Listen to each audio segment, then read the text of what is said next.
They say the Nile remembers everything. Its waters have carried secrets for thousands of years, secrets of pharaohs and poets, of temples lost to time, of queens who ruled as gods. But among them all, one name drifts more softly, more powerfully than the rest. Cleopatra. Her story doesn't begin with grandeur or gold, but with a quiet birth in a palace carved from sun-baked stone, in a city where the sea meets the sands. Alexandria, with its columns and scrolls, its astronomers and marble statues, was a jewel balanced between worlds, Greek in thought, Egyptian in soul. And it was here, under a sky where stars shimmered like polished gemstones, that a baby girl opened her eyes to the world. The year was 69 BCE, and though she had not yet spoken a word, the winds already seemed to know her name. She was born into the Ptolemaic dynasty, a line of rulers descended from one of Alexander the Great's generals. They were Greek in blood, yet they ruled over Egypt as pharaohs, walking the line between two ancient powers. Cleopatra was not the only child of the palace, nor was she the eldest, but even early on, there was something different about her. Where others played, she listened. Where others memorized, she understood. The palace was a maze of echoing corridors and shadowed gardens, and young Cleopatra moved through it like a whisper, watching, absorbing, learning the games of adults before she was old enough to play them. The air smelled of incense and ink, of oil lamps flickering through long, thoughtful nights. She would press her hands to the cool stone walls and imagine what secrets they had heard, what truths they had held. In a world ruled by men, she was never meant to lead alone. The path to power was narrow, often closed, always dangerous. But Cleopatra was not simply ambitious. She was curious, deeply and endlessly. She learned not only the Greek of her ancestors, but also the sacred language of the Egyptians, the rough speech of traders, the eloquence of diplomats. It is said she spoke a dozen tongues, and in each one, her words held weight. Her tutors marveled at her memory, her insight, her ability to read a passage once and understand not just the meaning, but the purpose behind it. She studied the stars as eagerly as she studied strategy. She traced the shapes of constellations on parchment by oil light, dreaming of where they might lead her. The city itself was a teacher. Alexandria was a fusion of cultures, a meeting place of East and West. It was home to the Great Library, a sanctuary of scrolls and scholars, where the past whispered its lessons to those who would listen. Cleopatra spent hours among the shelves, her fingers stained with ink, her heart alive with the weight of civilizations. She read of Isis and Osiris, of Homer and Plato, of ancient spells and political treaties, and even as a girl, she understood that knowledge was power. The more she knew, the more she saw the world not just as it was, but as it could be. The Nile flowed past the palace walls, slow and steady, as if watching her grow, as if marking her passage. She was never alone in the corridors. There were always guards, servants, the ever-present hum of palace intrigue. But within her, there was a stillness, a quiet storm, waiting. She watched her father, Ptolemy the Tone, rule with uncertainty. His position bought more often with coin than conviction. His court was filled with flattery and fear. And Cleopatra watched how men bowed with smiles, but plotted with daggers. She saw how loyalty shifted with gold, how promises faded with time. Yet even then, she never turned bitter. Instead, she studied. She learned the art of silence, of measured words, of letting others reveal themselves while she listened. Like the river, she moved quietly but carried depths no one saw.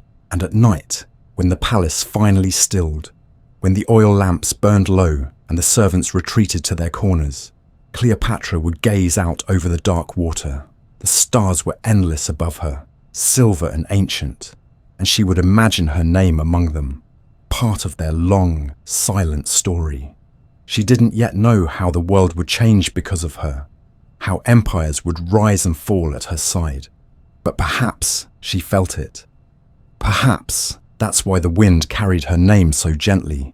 Cleopatra, The girl who would become a queen, the queen who would become a legend, the legend who would never sleep. The palace had grown quieter, colder. The familiar footsteps of her father no longer echoed through its great halls, and the throne that once held his weary figure now sat waiting. Empty, but far from uncontested. When Ptolemy the Teuton drew his last breath, the court filled not with mourning, but with movement. Cleopatra was just 18 when the crown passed to her and her 10-year-old brother, Ptolemy XIII, named as co-ruler in accordance with the ancient customs. In name, they ruled together. In practice, the seeds of rivalry were already being sown, watered by the hands of greedy courtiers and advisors who saw in the young boy a pliable ruler and in Cleopatra a threat. She was too sharp, too composed, too capable of seeing through the silk-draped lies and gilded smiles that filled the royal court. The tension bloomed slowly, like a lotus in reverse. At first, it was subtle. The sudden exclusion from certain meetings, the closed doors when she approached, the new advisors speaking for her brother with voices not his own. The whispers started to carry, even in the marble courtyards where the wind should have swept them away. Her name was spoken less in respect, more in caution. They said she was dangerous. They said she thought too much, spoke too boldly, read too many scrolls and asked too many questions. They said a woman with too many thoughts was as perilous as a sword with no sheath.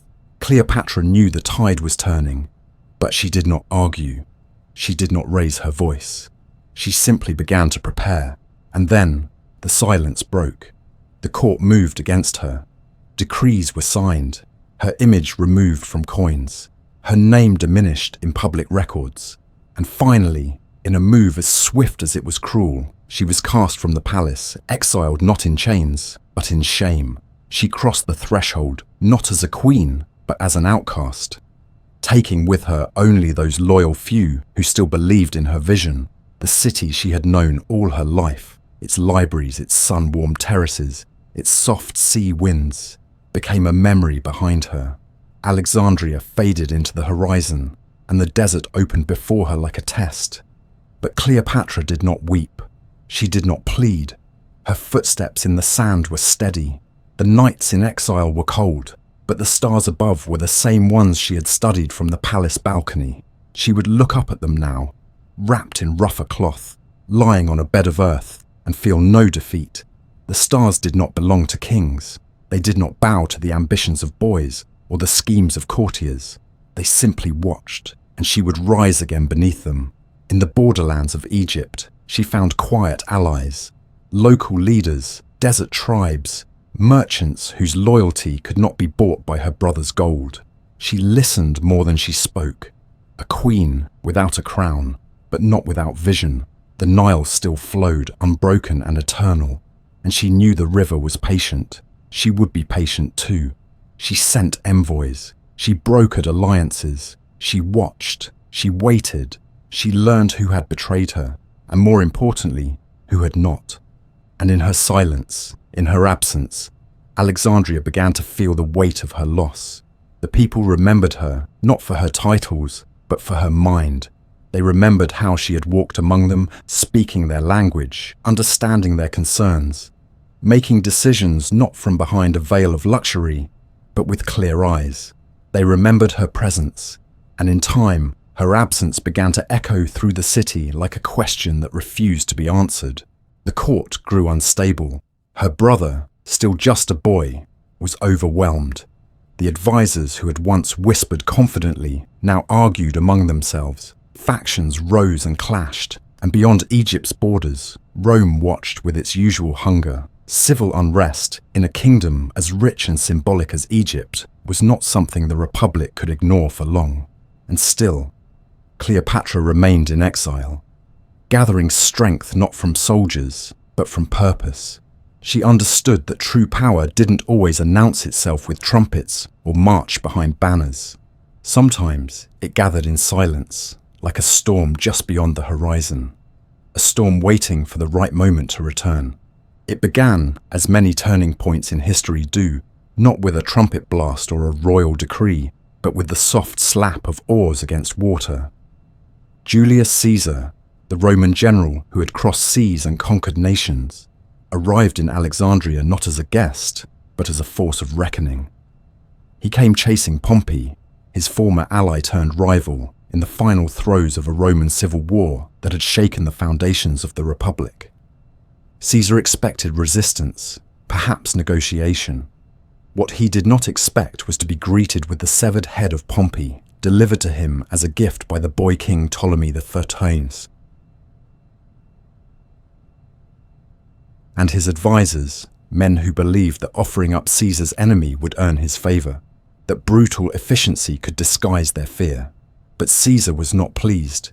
He saw in the act not loyalty, but cowardice. He had known Pompey for years, fought beside him, crossed swords in battle. Whatever war had passed between them, it did not erase that bond. To murder a Roman consul and present his death as tribute, it was an insult, a stain on Alexandria's honour, and it sparked in Caesar a quiet fury. In the shadow of this tension, Cleopatra made her move. She knew Caesar's arrival was no coincidence. It was opportunity in its purest form.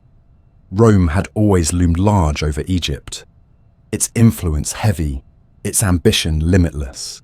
But now, in the heart of her homeland, stood its most powerful man, and Cleopatra understood better than anyone that power, like beauty, was about perception. She could not walk through the palace gates without being seized. Her name was no longer welcome in the court.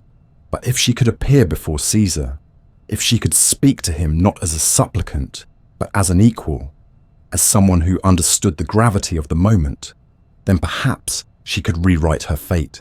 She chose not to arrive in splendor, not to make a scene. Instead, she arrived concealed, smuggled past guards and watchful eyes, wrapped in a rug or a sack of linen, depending on the telling, carried through the corridors of her own palace like a secret waiting to be revealed. And when the bundle was unwrapped before Caesar, there she stood, composed, elegant, eyes sharp with intelligence and resolve. It was not drama, it was strategy. Caesar, a man who had seen ambition take every form, on battlefields, in Senate halls, in the eyes of rivals, was captivated. Here was a young queen, exiled by her own blood, bold enough to walk straight into the lion's den with nothing but her wit and her poise. She spoke to him in fluent Greek, perhaps even Latin, depending on the setting, and laid out her case, not with pleading, but with logic. Egypt was crumbling under division. Her brother was a puppet, the court a den of vipers. The people needed stability, not theatre. She could provide it. She was born to rule, not to be hidden behind a boy king's shadow. Caesar listened, and in Cleopatra he recognized not just charm, but something rarer, vision. He agreed to mediate the dispute, to act not as conqueror, but as arbiter. But to do that he needed to stay, and to stay he needed her. Ptolemy XIII, upon discovering Cleopatra's presence in the palace, was incensed. He tore through the halls, shouting betrayal, inciting his allies. What followed was not just argument, but siege. Alexandria turned into a war zone. Roman forces loyal to Caesar clashed with Egyptian soldiers. The harbour burned. The Library of Alexandria, a beacon of ancient knowledge, caught fire during the chaos. Some say by accident, some by strategy. And through it all, Cleopatra remained close to Caesar, not hidden behind him, but beside him. They shared counsel, shared risk, shared ambition in those long, uncertain nights. While the city trembled around them, something deeper began to take root. Not just alliance, but attraction. Not just strategy, but desire. They were different, yet alike.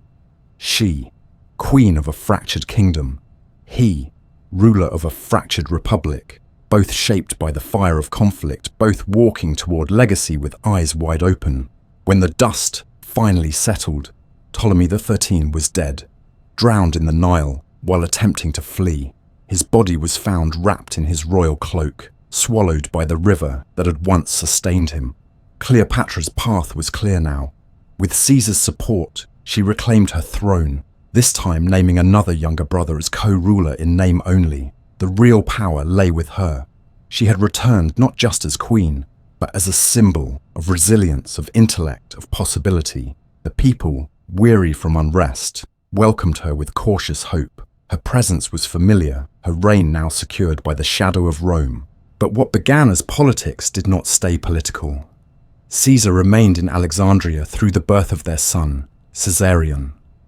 To Cleopatra, the child was more than an heir. He was a bridge between empires, between cultures, between futures. She believed that with Caesar beside her and Caesarion to follow, Egypt might once again stand not in the shadow of Rome, but beside it, and in those early days it seemed almost possible. She and Caesar sailed the Nile, observing temples, visiting sacred sites, wrapped in ceremony and legend. They were seen not just as rulers, but as gods, Isis and Osiris reborn. Yet beyond the river's calm flow, the world stirred. Rome, ever proud and watchful, began to whisper. Senators muttered of Caesar's ambitions, of his foreign queen, of the child that bore both eagle and lotus. Cleopatra knew those whispers. She had heard them before in marble corridors and scented courtyards, and she knew that when power grew too bright, it cast long shadows. Still, she remained poised. Her return to Alexandria marked not just a restoration, but a transformation. She was no longer the girl born into legacy. She was now its master. The city had changed. So had she. And in the quiet evenings after the storms had passed, Cleopatra would look once more to the stars, just as she had in exile, and wonder what storms still waited beyond the horizon. Alexandria had always been a city of wonders, a place where the ancient and the new met beneath marble columns and the scent of salt from the sea. But in the years after Cleopatra's return to the throne, it began to take on a new brilliance. The streets were swept clean each morning. The markets overflowed with spices and silks, and the harbour gleamed with ships from as far as India, Nubia, and Rome itself. This was not merely a city surviving, it was a city ascending. Cleopatra's influence rippled outward in every direction. The economy strengthened, scholars returned to the library, and temples once neglected were restored with care and gold. She ruled with precision and ritual, speaking not just to her people's needs, but to their dreams. Statues were erected of her in the garb of Isis, the mother goddess. Priests invoked her name in sacred rites. The line between mortal queen and divine embodiment blurred not through arrogance, but through intent. She knew the power of symbols. She knew the strength of myth woven with strategy. And yet, beneath the golden layers of ritual and ceremony, the air trembled with something more human. Her bond with Caesar had grown deeper. Though he returned to Rome to govern, Cleopatra remained in Alexandria with their son, Caesarion. Their child was not simply a royal heir. He was living proof of two civilizations intertwining, Egyptian by land, Roman by blood. He was raised in splendor, but also in education, surrounded by the greatest minds of the time. Cleopatra ensured that he was tutored in languages, philosophy, mathematics, and history.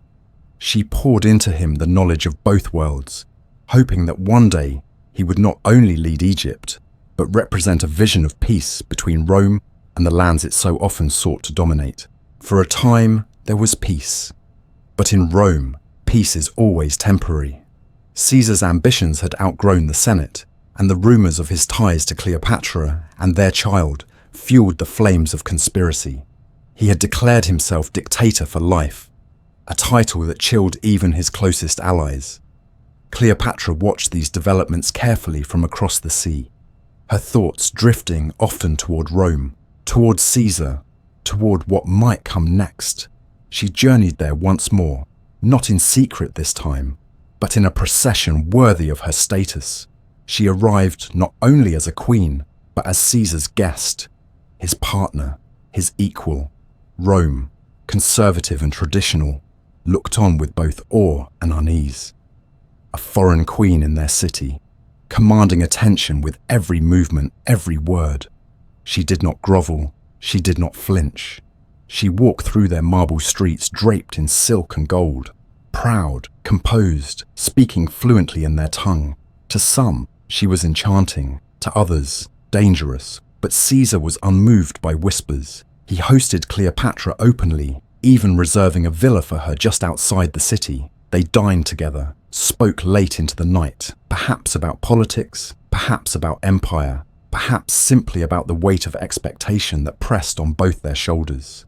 But the knives were already being drawn. On the Ides of March, the plot unfolded in the Senate House. Caesar, so often victorious on battlefields, could not defend himself against betrayal from those he once trusted.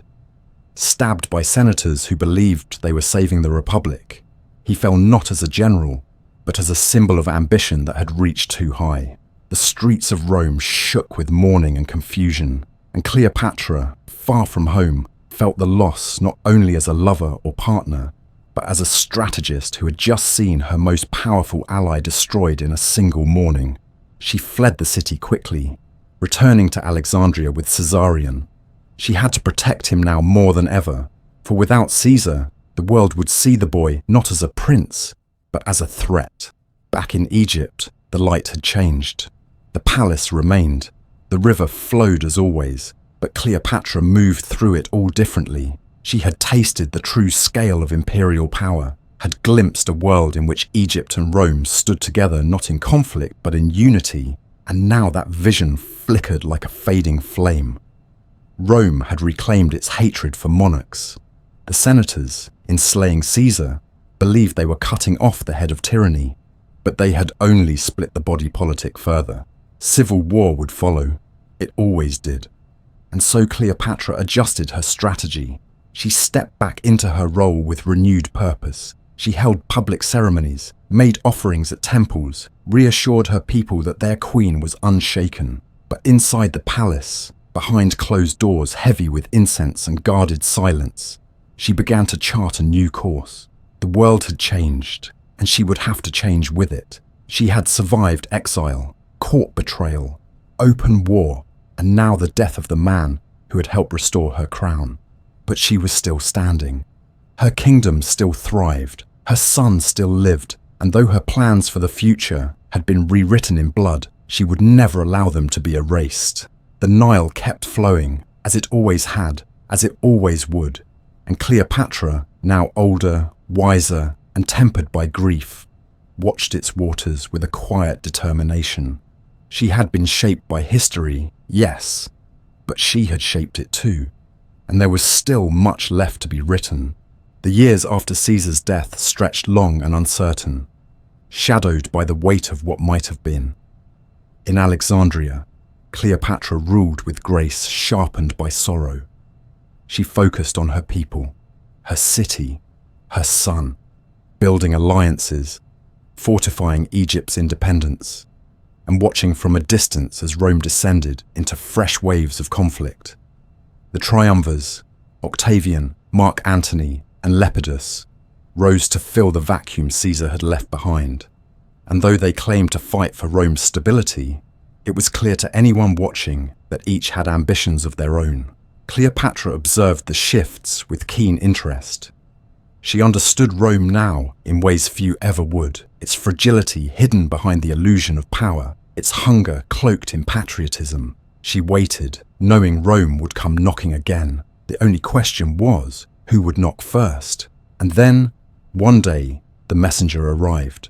Mark Antony summoned Cleopatra to meet him in Tarsus, a city of marble and myth, nestled along the Cydnus River.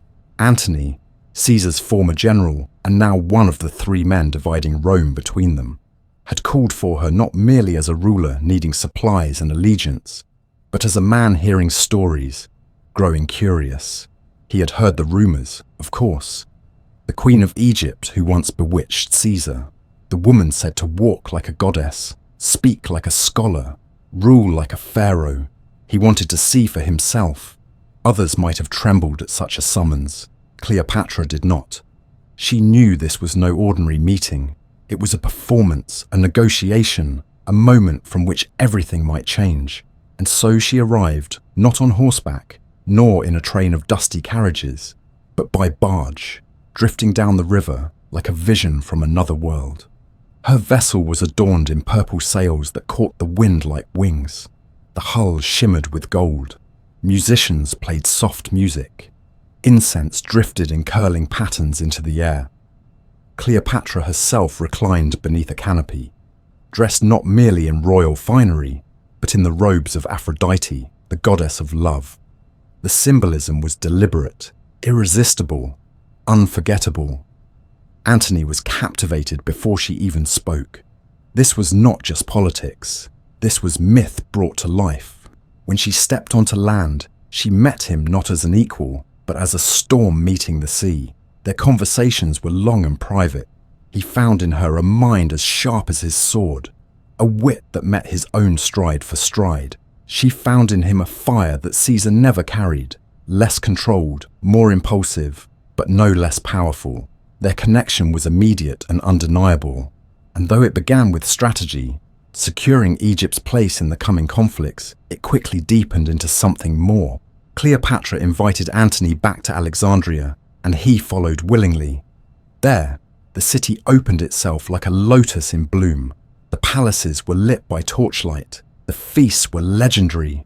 They formed what would become known as the inimitable livers, a society of revelry and wonder, where Cleopatra and Antony dined on dishes flavored with rare spices, drank wines from distant vineyards, played games of chance and wit, and invented rituals for their own amusement. But this was more than indulgence. It was theatre. It was power. Through these nights of laughter and luxury, Cleopatra reminded the world, and Antony, that Egypt was not Rome's prize to seize. It was a world of its own, and behind the music and gold, alliances were being forged. Cleopatra provided Antony with troops, ships, and gold. He, in turn, recognized Caesarion as Caesar's son, publicly declaring him as such, a move that rattled the foundations of Roman politics. Their children, twins, and later a third, were born into a world shaped by ambition and legacy. Cleopatra named them after sun and moon, symbols of divine authority, reflections of a dream she and Antony shared, not merely to survive Rome's expansion, but to carve out an empire beside it, one that would stretch from the Nile to the Euphrates, with Alexandria as its heart. As their love grew, so too did the ire of Rome. Octavian, Caesar's adopted heir, watched the pair with growing hostility. He accused Cleopatra of corrupting Antony, of seducing him into betrayal. He painted her as a witch, a temptress, a threat to the Roman way of life. Cleopatra knew this game. She had been cast as a villain before. She had worn those labels and turned them to her advantage. But this time, the stakes were higher. This was not merely court intrigue, it was a rising storm. Antony returned to Rome briefly, married Octavian's sister to soothe political tensions, but the bond between him and Cleopatra never broke. He returned to her soon after, abandoning diplomacy for love, politics for passion. They moved forward together, ruling not just as lovers, but as partners in empire. He gave her Cyprus, Crete, parts of Syria and Libya, lands that bolstered Egypt's strength. She, in turn, offered her wealth, her vision, her unwavering loyalty.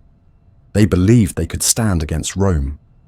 They believed the world might bend around their shared destiny. In Alexandria, they sat side by side on thrones of gold, their children playing in the gardens, priests chanting their names beneath starlit skies. Cleopatra had once ruled alone, outcast and exiled. Now she ruled as part of a dynasty reborn in fire and desire.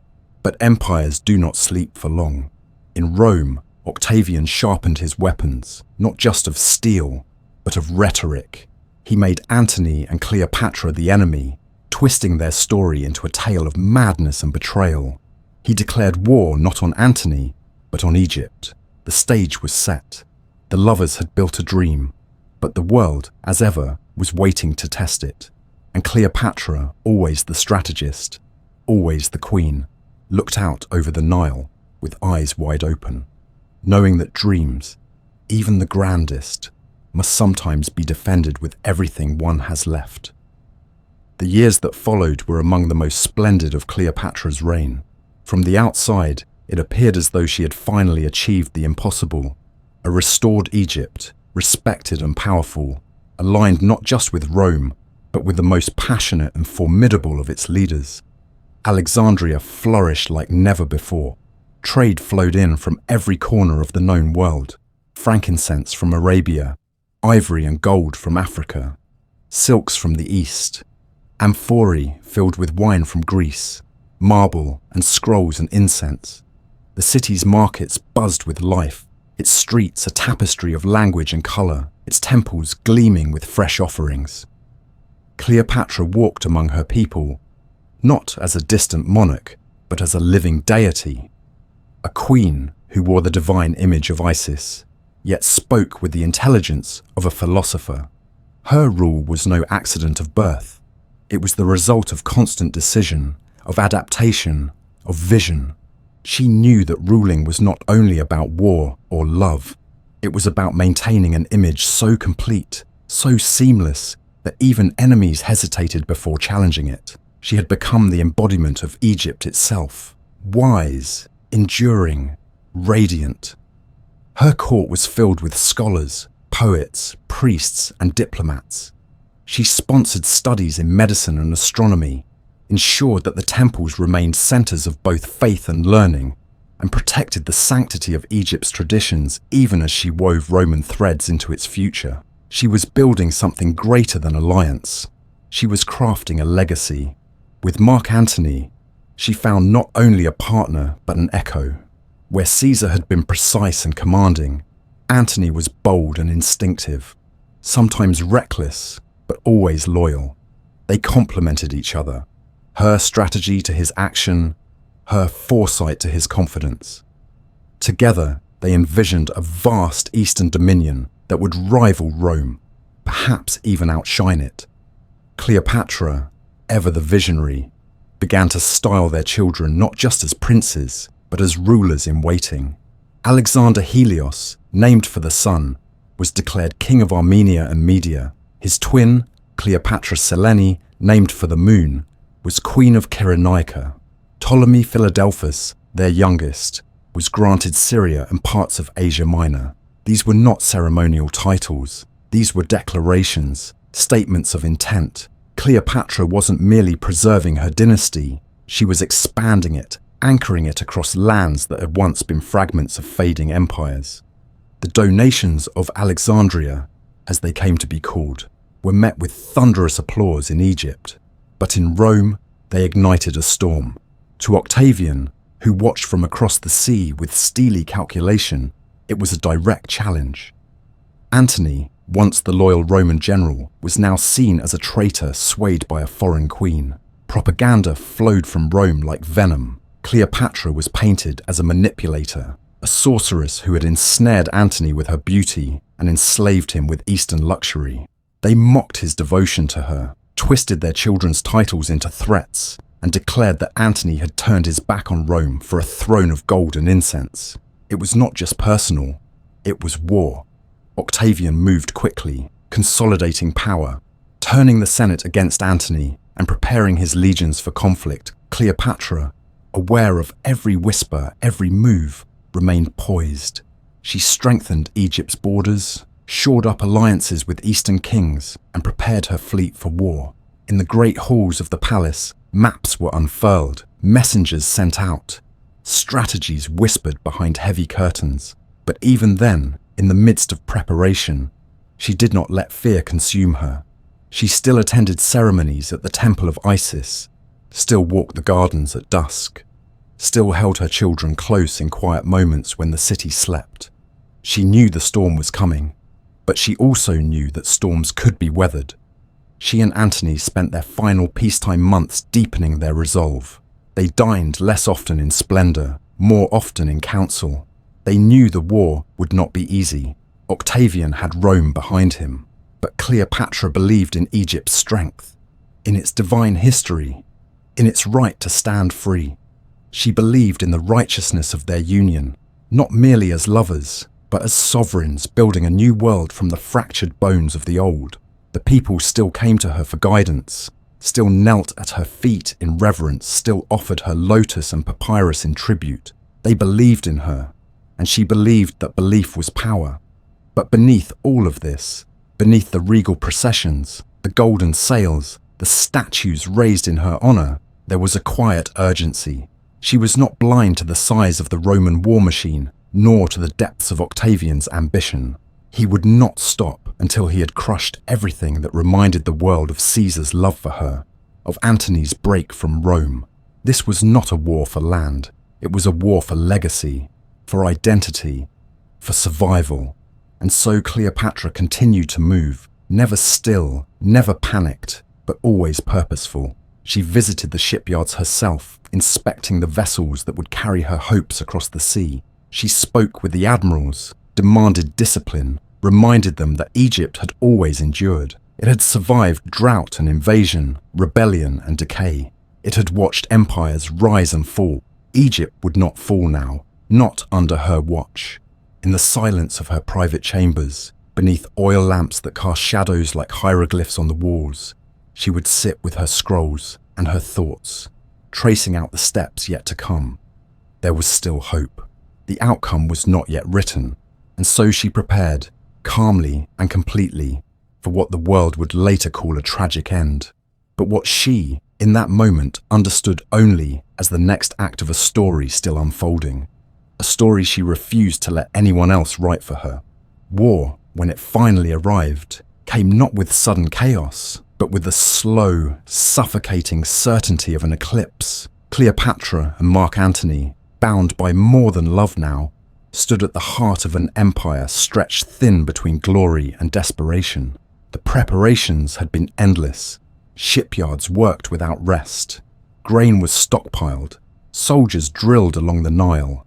And alliances were revisited, revised, reinforced. Cleopatra had poured the full strength of Egypt into the coming conflict, committing not only her navy and wealth, but her very legacy. This was not a war of expansion or conquest. It was a reckoning, a final test of everything she had built and everything she had dared to imagine. Octavian was moving steadily, methodically, gathering the loyalty of the Roman Senate, the legions of Italy, and the momentum of public opinion. His words had weaponized honor. He claimed that Antony had abandoned Rome, that Cleopatra had bewitched him into betraying his people, that their children represented a rival dynasty with foreign gods and foreign values. These were not just accusations. They were fear wrapped in patriotism, powerful enough to win the support of a weary and restless republic. And when Octavian declared war, he did not declare it on Antony alone. He declared it on Cleopatra herself. Egypt had become the target. She was the symbol. She was the challenge. They met at sea, near Actium, on the western coast of Greece, where the wind carried the weight of ancient tides and silent omens. Antony and Cleopatra had assembled a formidable fleet, 200 ships, some vast and towering, outfitted with Egyptian engineers' precision and manpower. Cleopatra commanded her own vessels, her presence unmistakable, her command unquestioned.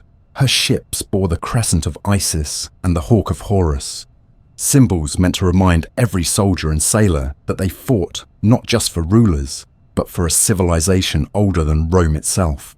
She stood aboard her flagship, wrapped in the colors of her kingdom, her gaze fixed on the horizon, calm even as the tension pulled at the sky. The battle that followed was long, chaotic and brutal. Octavian's admiral, Agrippa, led with cunning and speed. The Roman ships were lighter, more maneuverable, able to strike and retreat like stinging insects. Antony's fleet, grand and formidable, struggled to match their rhythm. Fire spread, smoke thickened the air.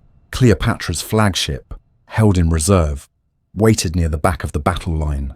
Historians would argue over what happened next for centuries. Some say Cleopatra, sensing the battle was lost, gave the order to retreat. Others say Antony saw her ship turning and abandoned the fight to follow her.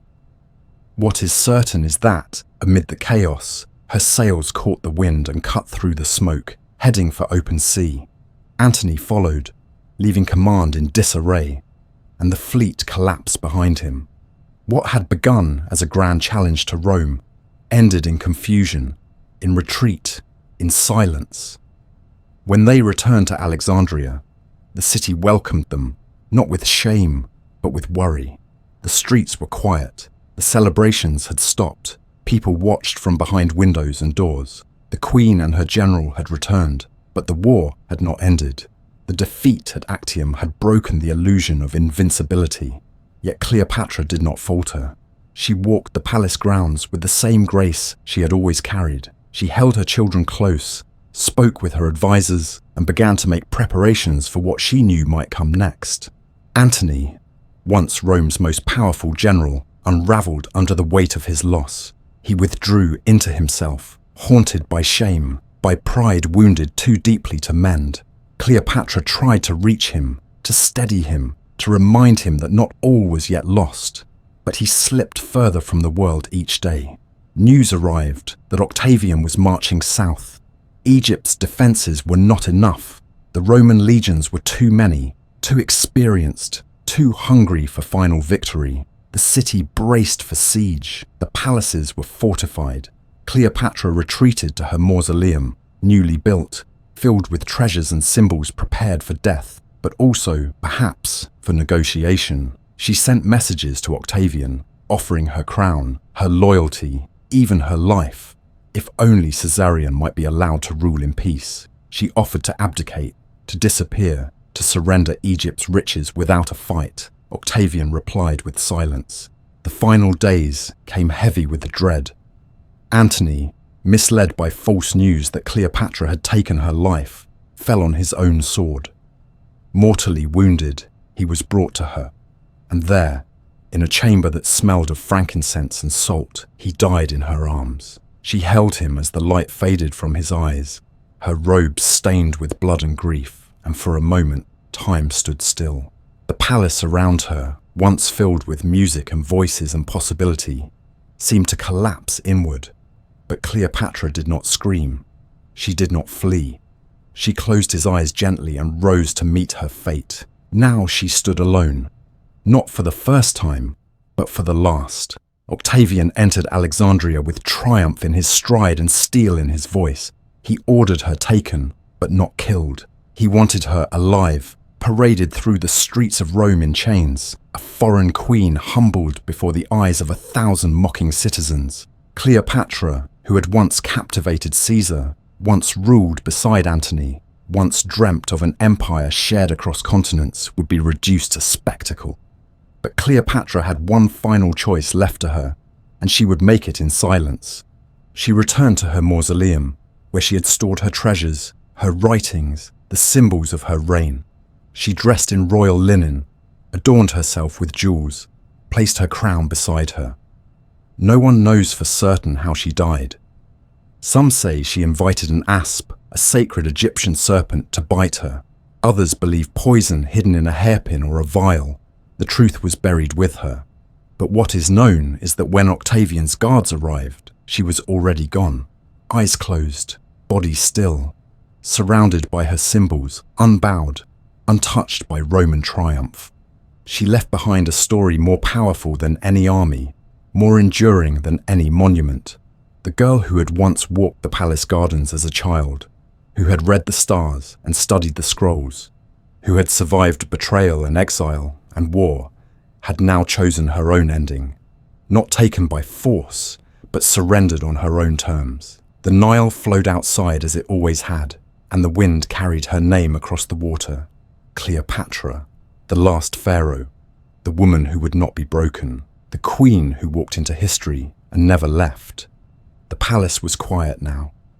The laughter that once echoed through its stone halls had long since faded. The scent of lotus still clung to the air, faint and stubborn, a final whisper of opulence that refused to vanish.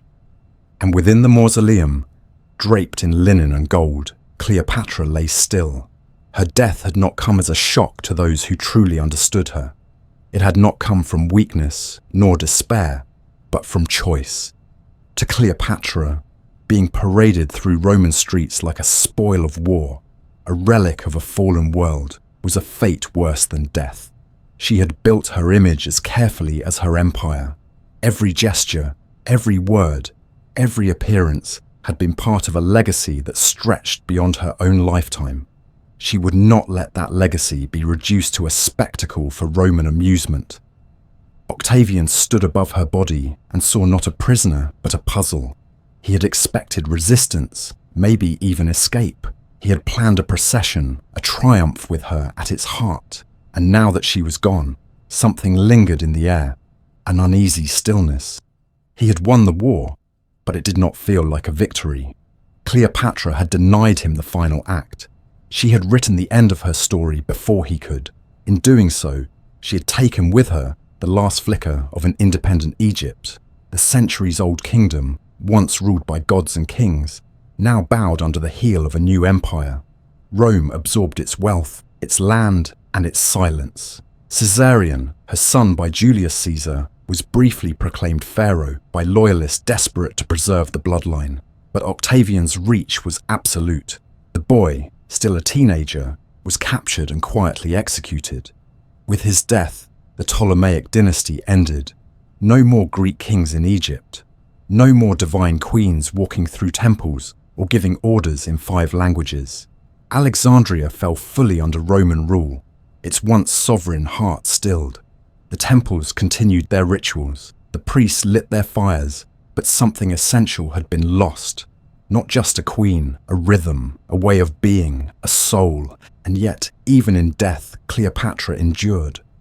Whispers of her final moments spread across continents.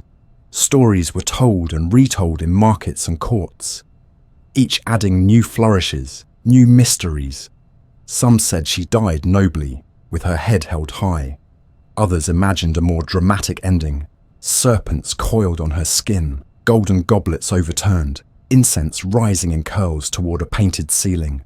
Her body, according to some accounts, was buried beside Antony, just as she had wished, in a tomb now lost to time. No one knows where that tomb lies. Archaeologists have searched, scholars have speculated, but the earth has kept her secret, as if Egypt itself refused to share her with the world that tried to break her. What Cleopatra left behind was more than stone or gold. It was myth, it was story, it was a presence that refused to fade. In Roman literature, she became an obsession, a symbol of seduction and danger, intellect and vanity, a woman who could bend the will of even the greatest men. But those who truly remembered her knew better. She was not a villain, nor a temptress. She was a ruler. She was a strategist. She was a mother and a scholar, a survivor and a dreamer. She was the last flame of a great civilization, burning brightly against the gathering dark. Time moved on, as it always does. Rome became an empire, then a memory. New nations rose, new empires claimed Alexandria, built over her ruins, rewrote her story. But Cleopatra never disappeared. Artists painted her face, each one imagining a new version of her. Eyes lined in kohl, lips curved in mystery. Playwrights wrote tragedies in her name. Historians debated her choices, her motives, her legacy. Some called her a genius, others a cautionary tale. But none ignored her. That, in the end, may have been her greatest triumph. Even today, her name carries the weight of centuries. Cleopatra, a name that moves like wind through papyrus reeds, that echoes softly across museum halls, that lingers in the mind like a dream half remembered. She is more than the story of a queen. She is the story of defiance in the face of inevitability, of choosing silence over spectacle, of turning death into legend. And somewhere beneath the sand, perhaps beneath stone long buried and forgotten, her tomb still waits, undisturbed, her secrets held close, her story still whispering to the Nile with every rise and fall of the tide. They say the past does not sleep, it only waits. Beneath the weight of centuries, beneath layers of sand and stone and silence, Cleopatra's name has never vanished. It lingers, not in one place, not in one language, but across time itself, carved into coins, etched into the margins of scrolls, whispered in stories passed from one generation to the next. Long after her death, long after her tomb was swallowed by the earth or by the sea, her image remained alive, shimmering like a reflection on the Nile. The Rome that had tried to erase her, to reduce her to a footnote in its victory, ended up preserving her legend without meaning to. Octavian, who would become Augustus, the first emperor of Rome, had won the war, but Cleopatra had captured something far more enduring, the imagination of history. Her face appeared on Roman coins for a time, even as the Senate attempted to rewrite the truth of her reign. They tried to cast her in the role of the villainous queen, the foreign enchantress, the cause of Antony's fall. But Cleopatra had always been more than what her enemies imagined. She had not ruled with mere seduction, but with statecraft, not with flattery, but with intellect. In the temples of Egypt, long after her death, there were priests who continued to light lamps in her name. They remembered her as Isis reborn, not a queen who had failed, but a goddess who had returned to the stars. And in the minds of her people, she had not truly left. As centuries passed, her story drifted far beyond the borders of Egypt. Arab chroniclers recounted tales of her wisdom and her knowledge of ancient sciences. In medieval Europe, her name reappeared in manuscripts, sometimes twisted into allegory, other times elevated to a symbol of love, tragedy, or power. Renaissance artists painted her in dramatic tableaus, imagining her final moments, the asp pressed against her skin, her eyes cast skyward, serene in the face of death. Writers turned her into poetry, musicians into song. Her life, compressed into stanzas and plays, became a mirror for whatever the world wanted to see. Sometimes sinner, sometimes saint, but always unforgettable. And yet, even as she lived in legend, the real Cleopatra remained elusive. Her tomb has never been found. Her body, unlike those of other pharaohs, was not wrapped in a gilded sarcophagus to be displayed for future kings and conquerors. She vanished just as she intended, and still, archaeologists search. Along the sun-scorched ridges of the Nile Delta, near the ancient temple of Taposiris Magna, under collapsed ruins and forgotten wells, the search continues year after year. They scan the ground for clues, amphorae, coins, fragments of inscription, a single doorway, a sealed chamber, a whisper of her presence. But the earth keeps her close, as if guarding the final chapter of her story. Perhaps the mystery is part of her legacy. Cleopatra, the woman who mastered the art of image, understood that what is unseen is often more powerful than what is revealed. She left behind a life that could be interpreted, debated, romanticized, feared, a life that never resolved into a single truth. Every generation has reimagined her, through the lens of its own hopes, its own fears, its own reflections on power and loss. She is history's mirror, and in that mirror, we see not only her, but ourselves. Today, tourists still walk through the halls of what remains of Alexandria, imagining the city as it once was. The palaces are gone, but the breeze still carries the scent of the sea. The lighthouse is no more, but its foundation lies beneath the waves, as if pointing the way towards something just out of reach. In the museums of Cairo and London, of Rome and Paris, fragments of Cleopatra's world are preserved under glass. Bracelets, coins, fragments of statues. A single gold earring once worn by a queen who refused to be forgotten. Schoolchildren learn her name before they learn the names of kings. She is more familiar than the men who tried to conquer her, more enduring than the empire that sought to erase her. And somewhere, in the quiet hours of the night, when the world slows and the noise of the present begins to fade, her story returns like a tide. The queen who stood against Rome, the scholar who debated philosophers, the mother who tried to save her son's future, the ruler who faced her end with the same dignity with which she lived. She is still there, just beyond the edge of what we can prove, in that space where myth and memory intertwine. Cleopatra, Not just a name, but a presence, a voice among the ruins, a light beneath the sand. The Nile may not speak, but it remembers, and so do we. Now the world has grown quiet. The wind that once carried the sound of drums and chariots now whispers gently through the reeds that line the Nile. The stars, unchanged by time, still hang above Egypt like scattered diamonds, watching as they always have. And you, listening now in stillness, feel yourself drifting alongside the river's current, lulled by the same rhythm that has guided centuries of history, stories, and dreams. Let the weight of the past become a blanket around you, warm and steady, as the final chapter unfolds like a slow breath. This is not the end of a story. This is where it softens, settles, and carries you towards sleep.